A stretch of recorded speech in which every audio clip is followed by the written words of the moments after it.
नमस्ते दोस्तों और स्वागत है हिस्ट्री अनवेल्ड पर।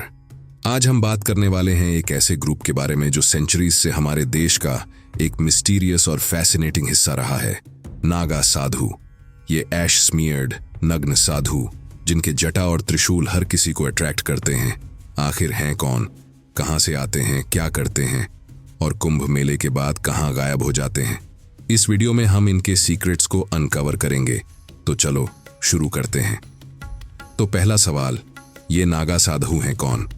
नागा का मतलब होता है नेकेड और ये एक स्पेशल ग्रुप हैं शाइवाइट साधुओं का जो लॉर्ड शिवा के हार्डकोर डिवोटीज होते हैं। इनका लाइफस्टाइल इतना एक्सट्रीम है कि नॉर्मल लोग सोच भी नहीं सकते।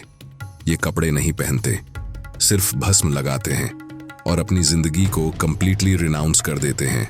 No family, no property, no worldly desires. लेकिन ये सिर्फ एसेटिक्स नहीं है दोस्तों, ये वॉरियर्स भी हैं। हिस्टोरिकली नागा साधुस ने सनातन धर्म को प्रोटेक्ट किया है, इन्वेडर्स से लड़ाई की है और टेम्पल्स को बचाया है। इनकी हिस्ट्री बहुत पुरानी है।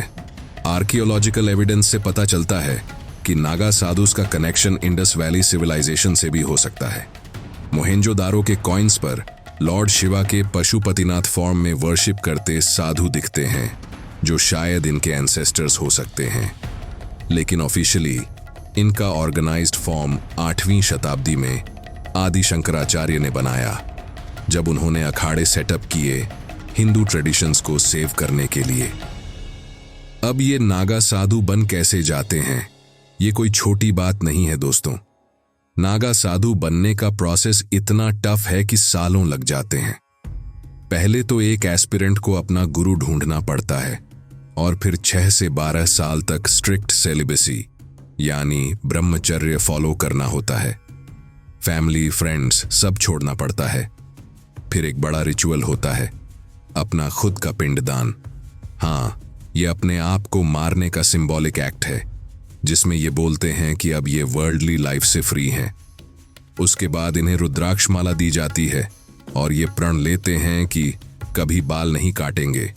ये भस्म लगाते हैं जो लॉर्ड शिवा का साइन है और ये उन्हें कोल्ड, हीट और इंसेक्ट्स से भी प्रोटेक्ट करता है।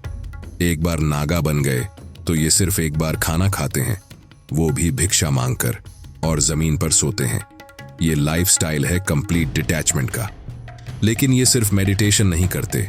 नागा साधुस एक टाइम पर वॉरियर मंक्स थे। जब मुगल आक्रांतकों ने मंदिरों पर हमला किया तब ये त्रिशूल और तलवार उठाकर लड़ने निकले। एक प्रसिद्ध घटना है 1664 की ज्ञानवापी का युद्ध, जहां थाउजेंड्स ऑफ नागा साधुस ने औरंगजेब के फोर्सेस से काशी विश्वनाथ टेम्पल को डिफेंड किया। कई साल तक ये बैंड्स में लड़ते रहे, कभी 10,000 से ज्यादा साधु एक साथ। इनका लीडर राजेंद्र गिरी गोसाई इतना ब्रेव था कि दुश्मन भी उनसे डरते थे। नागा साधुस की मार्शल आर्ट्स ट्रेनिंग भी होती है। सोर्ड्स, ट्राइडेंट्स, स्टिक्स, ये सब यूज करना सीखते हैं। तो ये दोनों हैं स्पिरिचुअल सीकर्स और धर्म के प्रोटेक्टर्स। आज भी इनके अखाड़ों में ये ट्रेडिशन जिंदा है। अब बात करते हैं कुंभ मेले की, जहां नागा साधु सबसे ज्यादा विजिबल होते हैं। हर 12 साल में महाकुंभ होता है, प्रयागराज, हरिद्वार, उज्जैन या नासिक में, और यहां ये अपने अखाड़ों के साथ आते हैं। शाही स्नान में ये पहले डुबकी लेते हैं क्योंकि इनका स्पिरिचुअल स्टेटस हाई होता है। ऐश स्मियर्ड बॉडीज, जटा, त्रिशूल, ये सीन देखने वाला होता है। लोग इनके आशीर्वाद लेने आते हैं, पर ये बाद में कहां चले जाते हैं ये एक बड़ी मिस्ट्री है।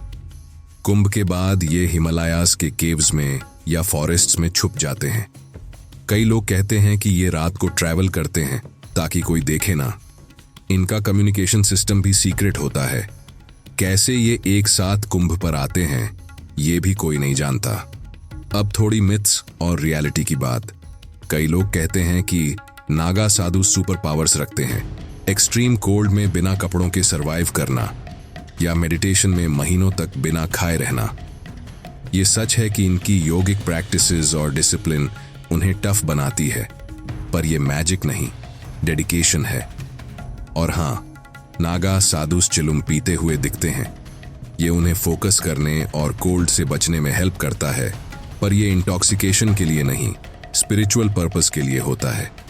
एक और interesting fact, female Naga sadhus भी होते हैं जिनको नागा साध्विस कहते हैं।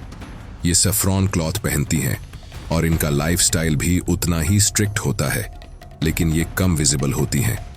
तो दोस्तों, ये थे नागा साधुस, ना सिर्फ स्पिरिचुअल वॉरियर्स बल्कि एक मिस्ट्री जो हमें हमारे रूट्स से कनेक्ट करता है। ये हमें याद दिलाते हैं कि डिटैचमेंट और डिवोशन कितनी पावरफुल हो सकती है।